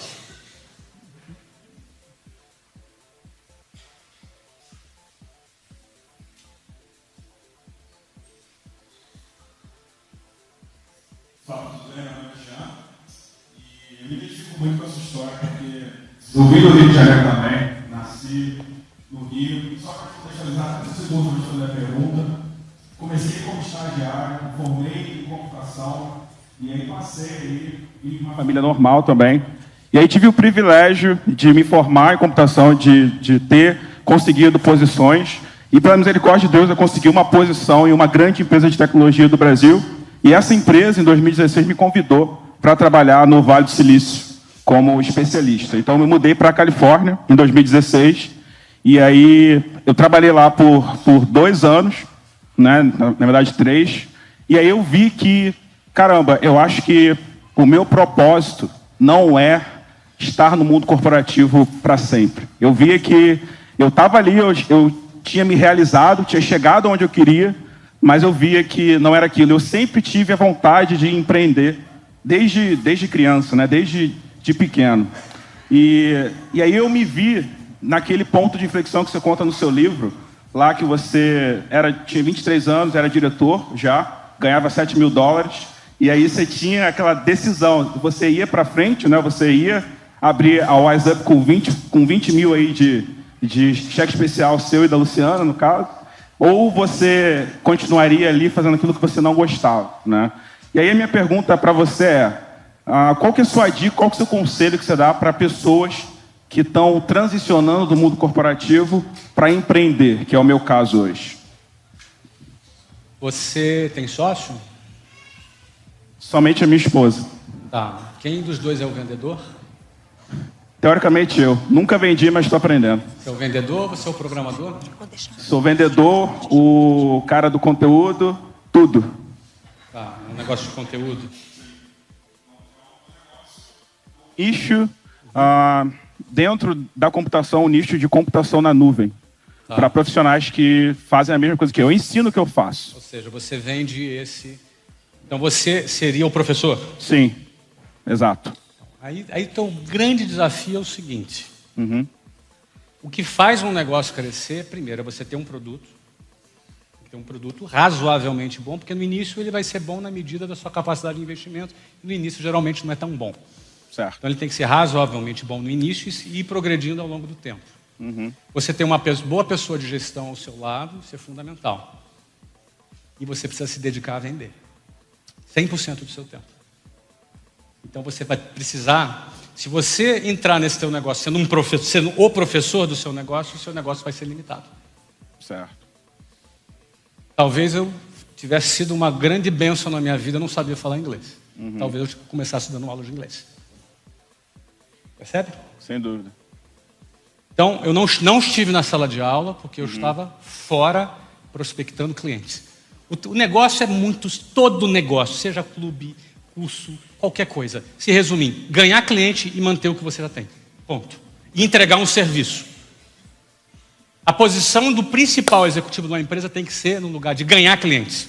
E liderar o time que dá aula, liderar o time que retém, liderar o time que faz a gestão. Se você vender e liderar os outros times, essa é a posição vencedora de qualquer negócio.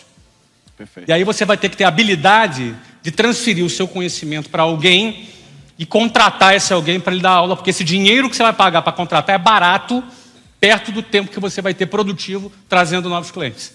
Perfeito. Se você não atuar trazendo novos clientes, seu negócio vai ficar estagnado. Uau. Obrigado. Obrigado, Flávio.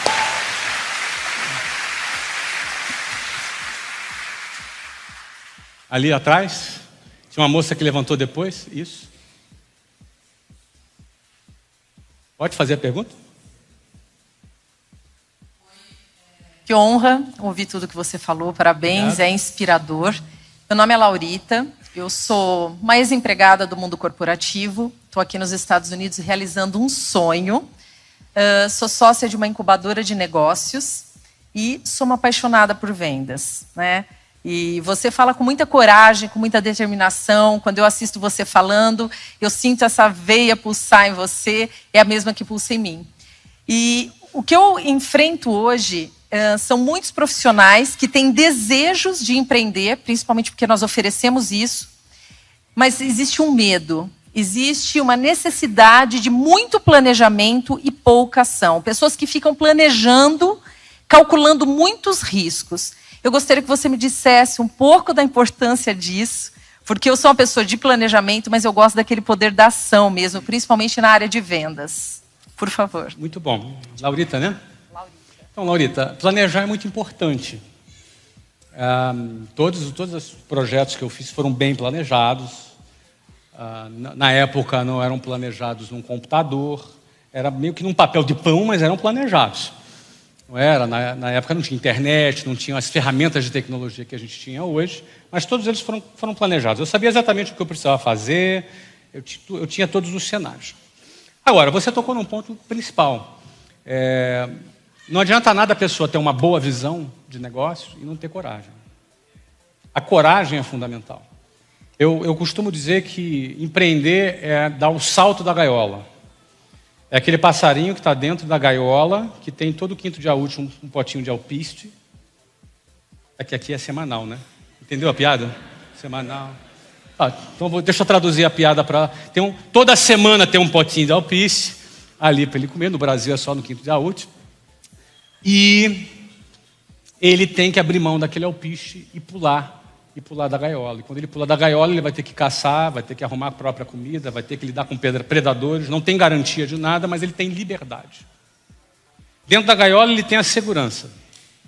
Fora da gaiola, ele tem a liberdade. Invariavelmente, em algum momento da nossa vida, todos aqui, sem exceção, vão ter que escolher entre a segurança e a liberdade. Toda pessoa. Em algum momento. Vai ter que tomar uma decisão entre a segurança e a liberdade. E não há meio termo nesse caso. Ou a pessoa vai optar, não tem nenhum problema ela optar pela segurança. Não tem nenhum problema ela ser funcionária de uma empresa, ter segurança, ter um bom salário e viver uma vida de... Nenhum problema.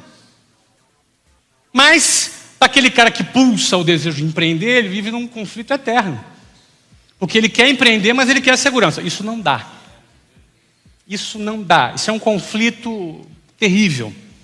Ele vai ter que escolher entre a segurança. Olha, ele pode planejar por 20 anos. Não vai resolver. Olha, eu tenho um amigo que tem uma irmã. E esse amigo é da minha idade. A irmã dele tinha uns 7 anos mais. Eu ia para a casa dele brincar quando eu tinha uns 7, 8 anos. E a gente ficava brincando lá dos nossos jogos lá.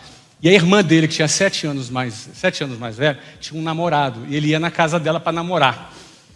E a gente conviveu. A gente botava um apelido nele. O cara entrava, a gente achava ele um mala e tal. E eu convivi com esse meu amigo, vendo a irmã dele namorando com esse cara, 1 ano, 2, 3, 4, 5. Eu casei e esse cara continuava namorando lá. Quando ele tinha uns 12 anos já, 13 anos namorando, eles resolveram casar.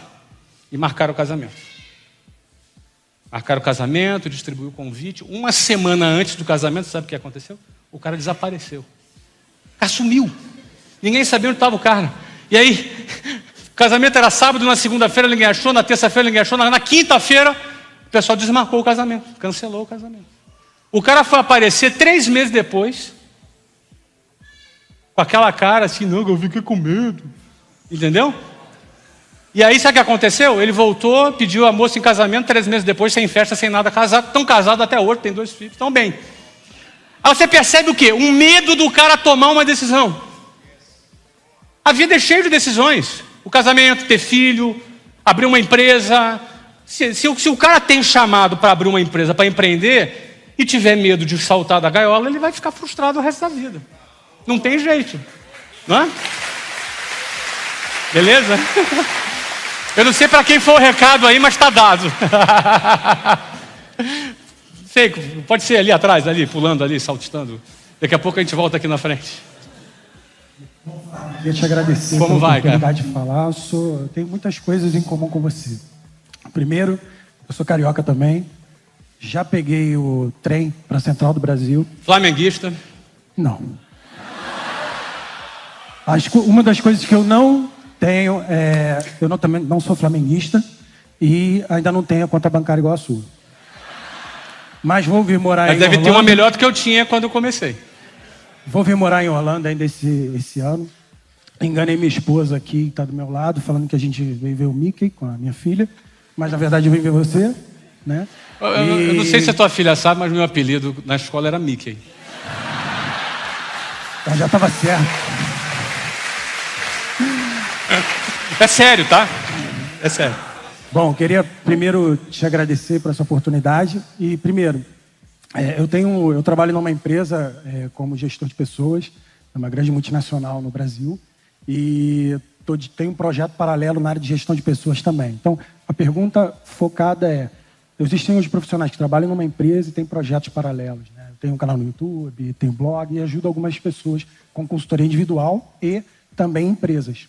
E eu estou nesse momento de transição, se eu largo meu emprego e aposto tudo no meu projeto, ou se eu continuo com os dois nesse meio tempo. E, assim, é um desejo muito grande de conseguir vencer com esse outro projeto, que é o que eu amo. Eu faço hoje, muitas vezes, até de graça. E, assim, eu estou numa encruzilhada, né? E é o momento da decisão. Perguntar para pedir para você também, se depois, no final, posso tirar uma foto com você, que é um grande sonho. O André, aí tem que falar com o André, que ele está muito à vontade, inclusive, né? Para fazer isso, exatamente. Como é que é teu nome mesmo, só me lembra? Bruno. Bruno. Então, Bruno é o seguinte, cara. Tem que tomar cuidado com uma coisa. Hoje em dia, com a história do canal no YouTube, o conteúdo, o blog e tudo isso... Bom, eu sou blogueirinho também, como você, né? Uma geração de valor. Então, a gente sabe que isso é uma fonte de você dividir aquilo que você sabe e, para algumas pessoas, também, às vezes, uma fonte de renda. O que eu te aconselho, quando você pensar em sair da sua carreira e pensar num projeto, pense num projeto que tenha equity. Porque canal no YouTube não tem equity. Você pode ter um ganho. Você dá uma consultoria, também não tem equity. Você tem um ganho. Sem entrar profundamente, o que é equity? Equity é aquilo que você pode vender. É um patrimônio que você pode construir do valor do seu negócio. Por exemplo, um advogado num escritório de advocacia não tem equity. Porque ele é um negócio personalíssimo. E não pode vender ele. Por exemplo, se ele morrer, acaba o escritório. Sabe, um dentista que tem um consultório dentário, o melhor dentista, se ele morrer, o know-how morre com ele. Mas quando você cria uma plataforma tecnológica, que é um marketplace disso, daquilo que bombou, aí não. Aí você tem um business, aí você tem um equity. Então, quando você for pensar em ter um negócio, principalmente se pensar sair da sua carreira, que é uma carreira bem sucedida, pelo que eu entendi, você tem que imaginar um projeto que você tenha equity. Geralmente é o quê? Que tenha recorrência, que tenha margem e que tenha escala. Essas três palavrinhas, recorrência, margem e escala. Esses são os negócios promissores, que tem a recorrência, a margem e escala. Do contrário, você vai ser funcionário, você vai deixar de ser funcionário de uma corporação para ser funcionário da sua própria empresa. Você trocou de emprego. Você está entendendo? Se você não construir um negócio que tenha equity, você é um funcionário sem direito trabalhista. Você entendeu? E caro ainda, funcionário caro. Então, assim, se você quer trocar de emprego, aí tudo bem. Mas se você quer deixar de ter um emprego para ter um negócio, então você tem que pensar num negócio que tenha recorrência, margem, escala, que gere equity. Aí sim você vai ter um projeto. Eu penso que um canal no YouTube, um blog, isso é um projeto paralelo que você pode fazer o resto da sua vida. Até de graça, sem você ganhar nada.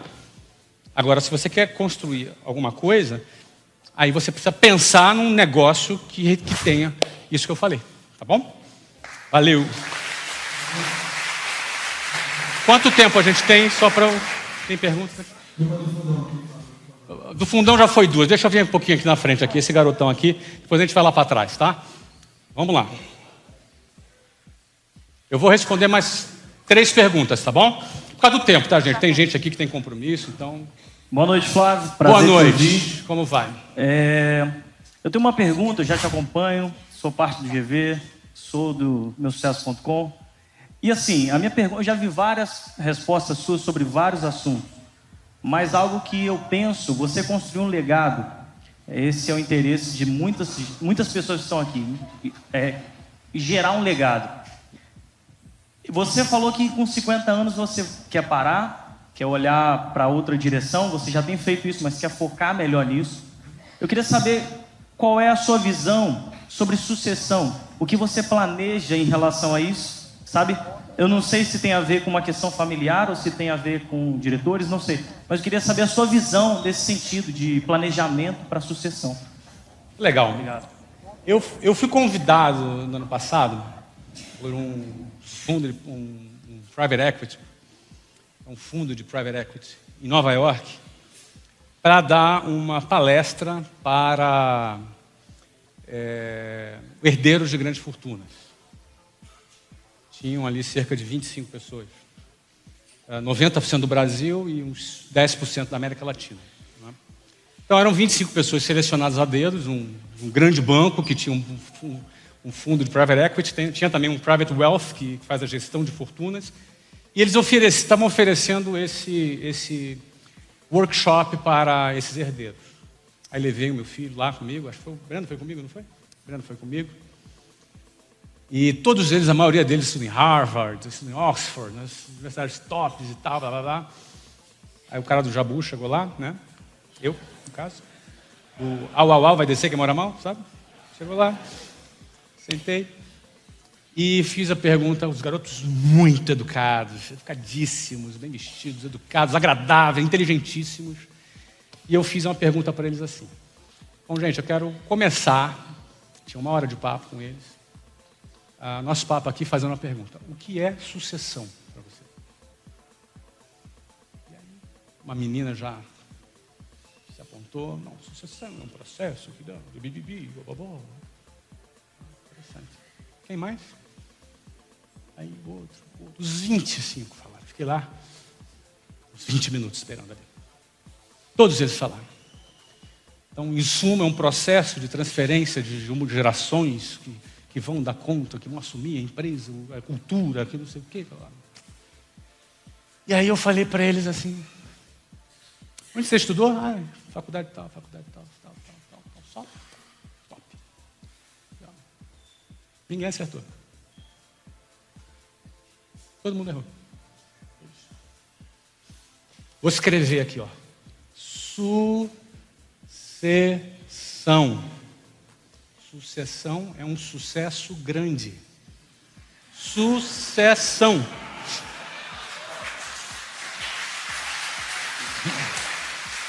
Aí eles ficaram olhando com aquela cara assim, o que esse maluco está falando, né?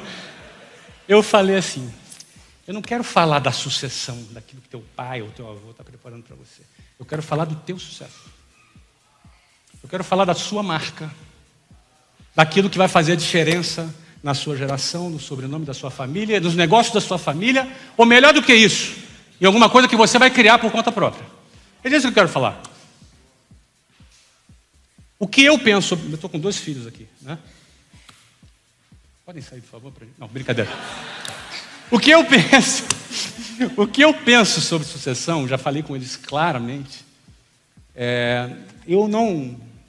Por exemplo, eles já estão grandinhos hoje, né? Mas eu já falo sobre esse assunto. Eu sempre falei, eu não sei se esses garotos vão ter interesse nas maluquices que eu inventei. 2, não sei se eles vão ter competência para isso. É lá, eles podem decidir ser malandro, podem decidir não estudar, podem decidir... Não sei, a escolha é minha. A escolha é deles. 3, eles podem ter interesse em ser artista plástico. Podem ter interesse em ser... guitarrista. Percebe isso? Por exemplo, eu vendi a WhatsApp, 3 meses depois o cara comprou, morreu, os filhos herdaram, ele não tinha o menor interesse no negócio, venderam. Existem 3 possíveis destinos para uma empresa. 1, ela pode quebrar. 2, quebrar não é algo que eu aconselho. Não é? Óbvio. Ela pode ser herdada, ou seja, o dono pode morrer. Também não te aconselho a morrer. Ou ela pode ser vendida. Mas ela só é vendida se tiver equity. Lembra, Bruno? Só tem 3 possíveis destinos para uma empresa. Ela quebrar, ser herdada ou ser vendida. Quando as pessoas me perguntam por que eu vendi a WhatsApp, é porque entre ela quebrar, ou ela ser herdada com filhos pequenos, ou que eu não sei ainda de qual é a vocação deles, eu sempre sou o vendedor. Entende? Mas para isso você tem que formar equity. Se você não formar equity, eu não tenho uma empresa, eu tenho um emprego. Entendeu? Beleza? Mais uma ali, depois o de boné, tá? Vamos lá, ela de preto ali. Quem que tá o microfone ali para ela? Isso, de pé. Oi? O que foi? Vai perguntar, Samuca? Peraí, o pastor tem preferência, desculpa. Fala aí.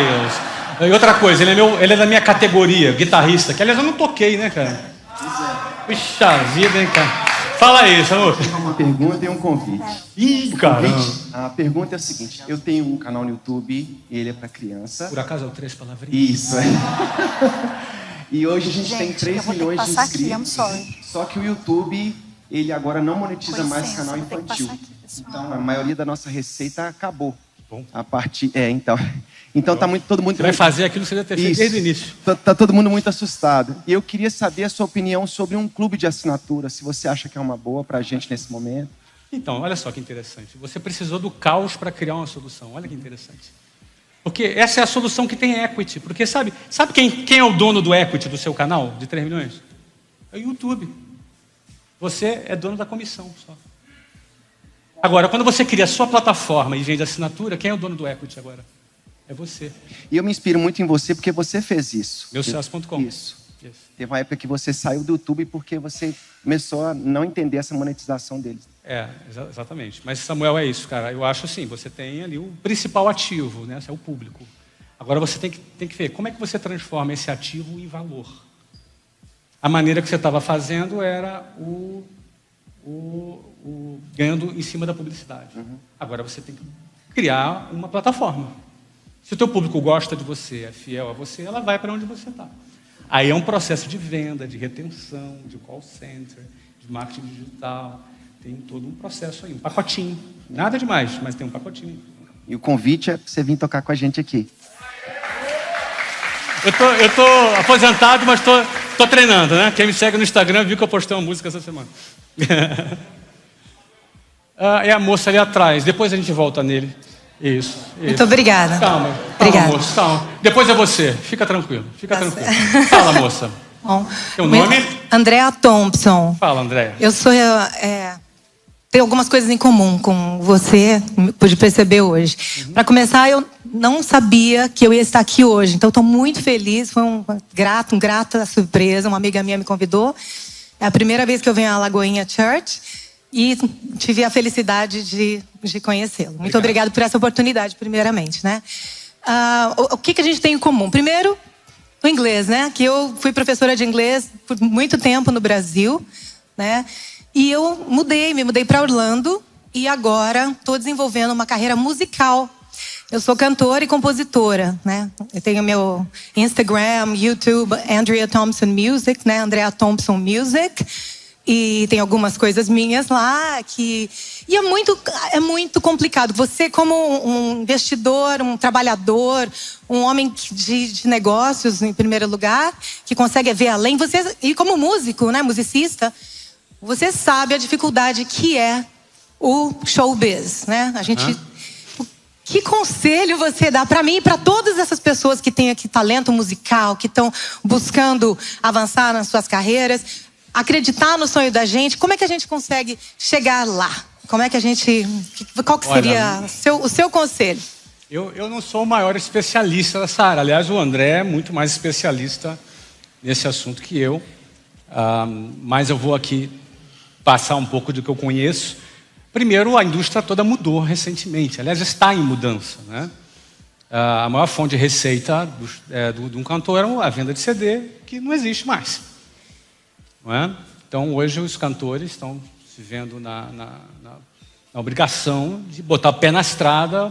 A venda de shows passou a ser a maior receita, o que é uma coisa insólita também, porque os meios de comunicação que promovem as músicas se diluíram todas nas plataformas de streaming. A coisa mudou por completo e as pessoas estão ainda entendendo para que direção vai. Não é? Então, de todas as maneiras, se você quer um projeto musical, eu acho que você tem que expor o que você canta, o que você faz, o máximo possível, e angariando o máximo possível de pessoas que gostam de consumir a tua música. E aí, obviamente, você vai ter que estar atenta para ver que direção esse mercado vai andar. Não é? Do ponto de vista de business, é isso que eu diria. Do ponto de vista musical, eu como músico, essa coisa de música está na minha vida desde pequeno, não é? Eu sempre toquei.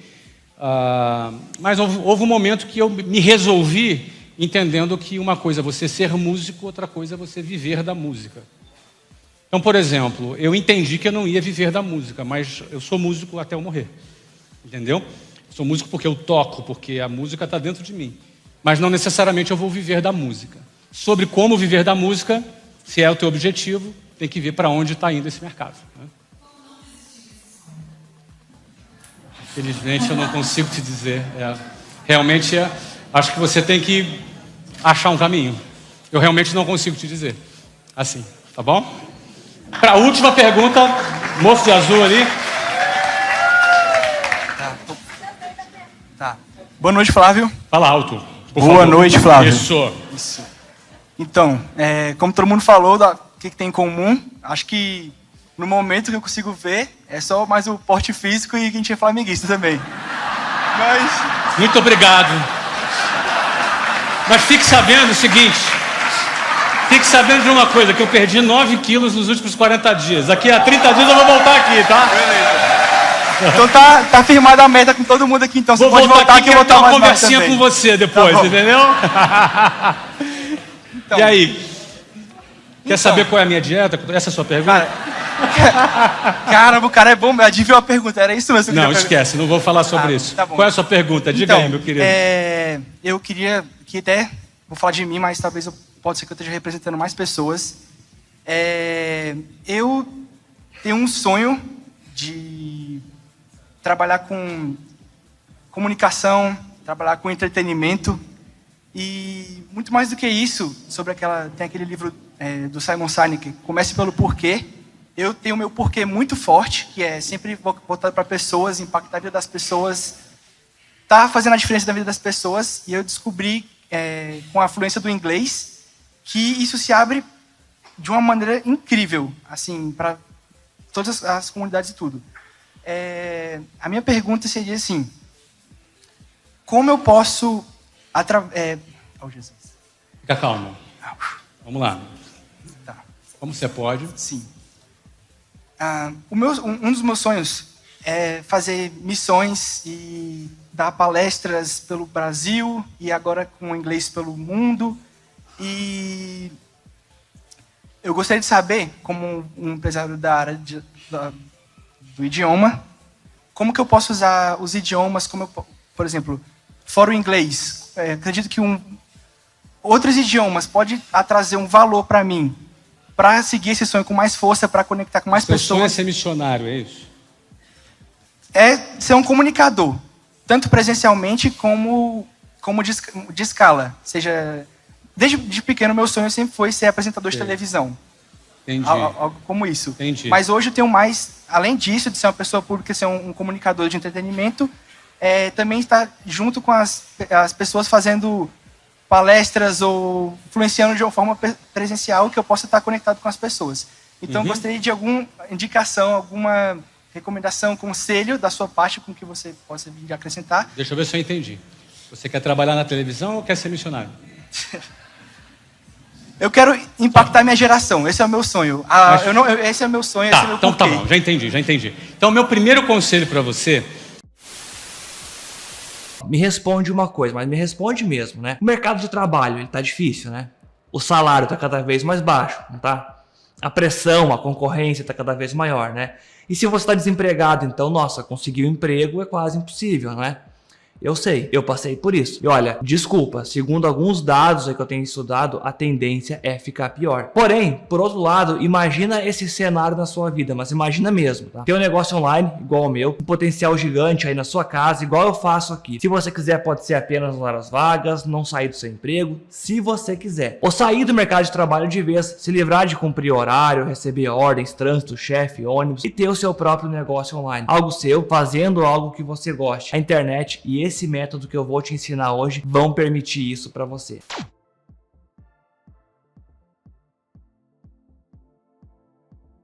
Então, meu primeiro conselho para você é descobrir o que você quer. E você é jovem, tá? Olha só. Você é jovem e tem tempo para isso. Calma. Você é jovem. Quantos anos você tem? Isso. 22. Não é tão jovem ainda, né? Mas tudo bem.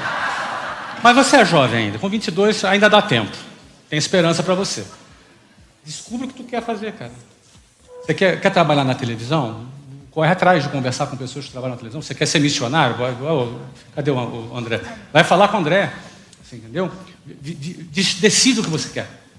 E testa, se lança, testa. E aí você vai ver quais são os melhores caminhos que vão abrir para você. Tá bom? Beleza? Meus queridos, para finalizar... Acabou, desculpa. Acabou ali. Eu prometi. Ih, é verdade, aqui não teve nenhuma. Ó, uma aqui. Ele me usou um argumento que me matou. Ó, eu vou responder a pergunta dele em 30 segundos e vou encerrar. Não sai daí não. Segura aí. Fala sem microfone, vai lá. Alto.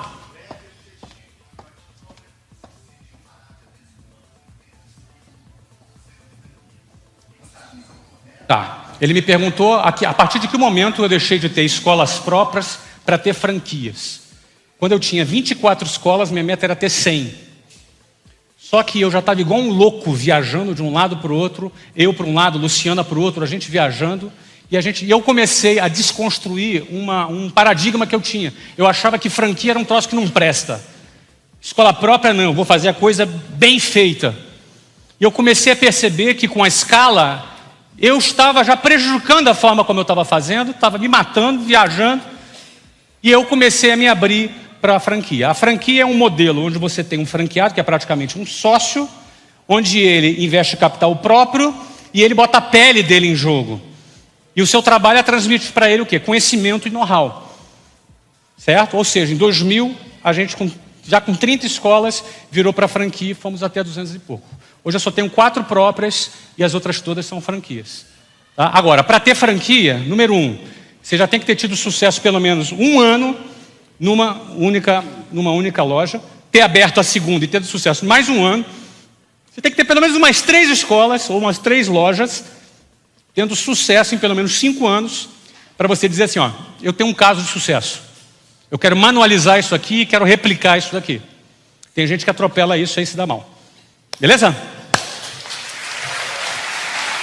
Queridos, muito obrigado. Ó, nós estamos aqui já há 2 horas, vocês estão me aguentando 2 horas. Muito obrigado pelo carinho. Foi um prazer enorme estar aqui, André. Muito obrigado. Eu encerro aqui e mando um abraço para todos, tá? Valeu. Obrigado.